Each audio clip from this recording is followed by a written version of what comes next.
নমস্কার। আজ পয়লা April. April fool সাধারণত আজকে সোশ্যাল মিডিয়া জুড়ে চলছে।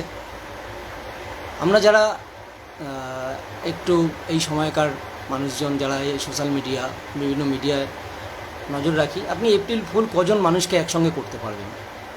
একজন দুজন বা আপনার সোশ্যাল মিডিয়ার বন্ধুদের ইত্যাদি ইত্যাদি করতে পারবেন, কয়েকজনকে করতে পারবেন। কিন্তু সারা দেশের মানুষ একদিনে বোকা বনে যাবে, এপ্রিল ফুল হবে, এটা আমরা কেউ কল্পনাতেও ভাবতে পারি না।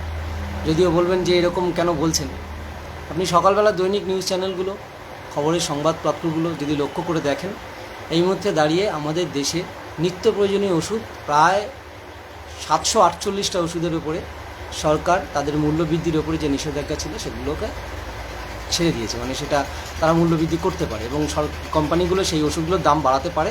সেই নিষেধাজ্ঞা আর নেই, রইল না, উঠে গেল। তার মানে তারা তাদের ইচ্ছে মতো দাম বাড়াতে পারবে এবং অলরেডি দাম বেড়েও গেছে।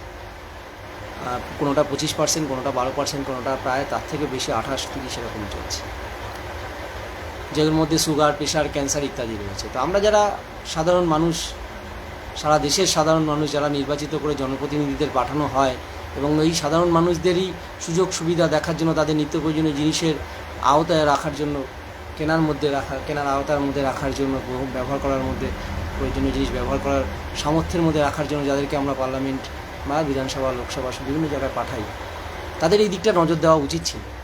কিন্তু খুব অবাস্তব ঘটনা এটা যে আমাদের কেন্দ্রের সরকার বিভিন্ন ক্ষেত্র থেকে ইলেকটোরাল বন্ড, যার সম্বন্ধে আপনারা ইতিমধ্যে অবগতি হয়েছেন, ইলেকটোরাল বন্ড, সেই ইলেকটোরাল বন্ডের টাকা নেওয়ার জন্য বিভিন্ন কোম্পানি থেকে, তার মধ্যে ওষুধ কোম্পানিগুলো আছে, নেওয়ার জন্য আজকে ওষুধ কোম্পানিগুলোর মূল্যবৃদ্ধিতে ছাড় দিতে হচ্ছে বা দিয়ে দিয়েছে। ইলেকটোরাল বন্ড কী, কেন ইত্যাদি আগেও বহুবার আলোচিত হয়েছে, বিভিন্ন জায়গায় আলোচনা হয়েছে। এই ইলেকটোরাল বন্ড নেওয়ার জন্য যে বাধ্যবাধকতা ছিল কোম্পানিগুলোর, তাই সেই বাধ্যবাধকতাগুলো উঠে গেল। তার জন্য আপনাকে আপনার ওষুধের মূল্য দাম দিয়ে চোকাতে হচ্ছে, বেশি দাম দিয়ে কিনতে হচ্ছে।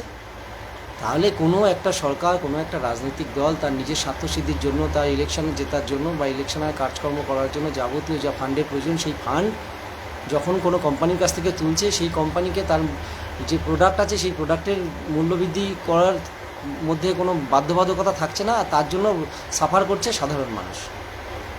এটা আমাদের একটু ভেবে দেওয়া দরকার আছে।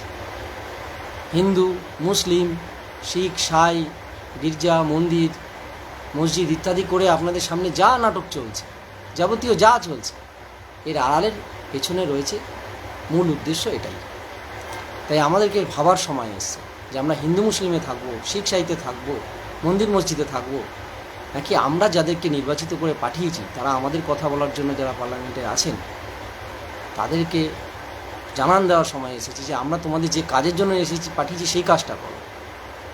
আমাদের নিত্য প্রয়োজনীয় ওষুধ, প্যারাসিটামল, গ্যাসের ট্যাবলেট, সুগারের ট্যাবলেট, প্রেশারের ট্যাবলেট, যেগুলো আমরা খাই আমাদের পরিবার পরিজন, অসুস্থ মানুষদের যে প্রয়োজন, সেগুলোকে আমাদের আয়তের মধ্যে রাখার দরকার তোমাদেরই দরকার ছিল। তা না করে তোমরা বরং তাদেরকে ছেড়ে দিলে, সেই দাম বৃদ্ধির আওতায় তাদেরকে বাইরে রেখে দিলে, যার জন্য তারা যা খুশি তাই করছে। সেই জায়গা থেকে সতর্ক হওয়া উচিত।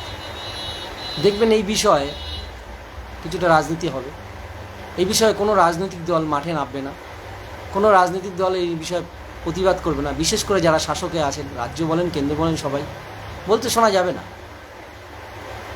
কারণ এই ক্ষেত্রে সবারই একটা স্বার্থ আছে, সবারই একটা জায়গা আছে, সবাই এই জায়গা থেকে পয়সা নিয়েছে। তাই গতকাল ঈদ গেছে, ঈদের আলো চারিদিকে উদ্ভাসিত হয়েছে, আমরা সবাই তাতে অংশগ্রহণ করেছি। সারা দেশের মানুষ, বিক্ষিপ্ত কিছু ঘটনা ছাড়া ভালোই ঈদের পালন হয়েছে। আজ এপ্রিল মাসের প্রথম সপ্তাহ, মানুষের সঙ্গে একটা অগোচরে একটা চালাকি করা হলো, পেছনের দরজা দিয়ে যে ওষুধের দামপত্র বাড়িয়ে দেওয়া হলো।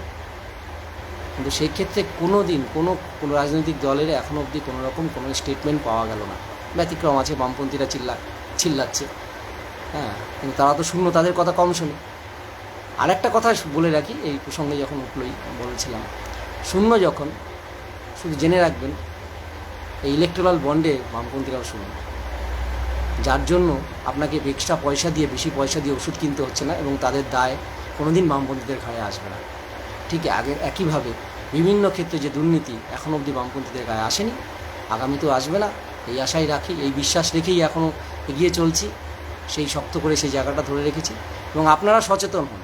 এই হিন্দু মুসলমানের তরজায় না গিয়ে, মন্দির মসজিদের তরজায় না গিয়ে আপনার যে প্রতিদিন সকালের যা প্রয়োজন, আপনার ছেলে মেয়ের বই, বাবা মার ওষুধ, আপনার সংসারের খরচ ইত্যাদিতে সরকার কোনোভাবে কোনো কিছু নিয়ন্ত্রণ রেখেছে কি না, আর যদি না রেখে থাকে আপনাকে কি চালাকি করছে, আপনাকে কোন অন্ধকারে রেখে তারা কোন জায়গায় নিয়ে যেতে চাইছে এই সমাজটাকে, এই দেশটাকে এবং আপনার জীবনটাকে, সেই দিকে নজর রেখে আগামীতে পদক্ষেপ নিন, পা ফেলুন, এই আশাই রাখি।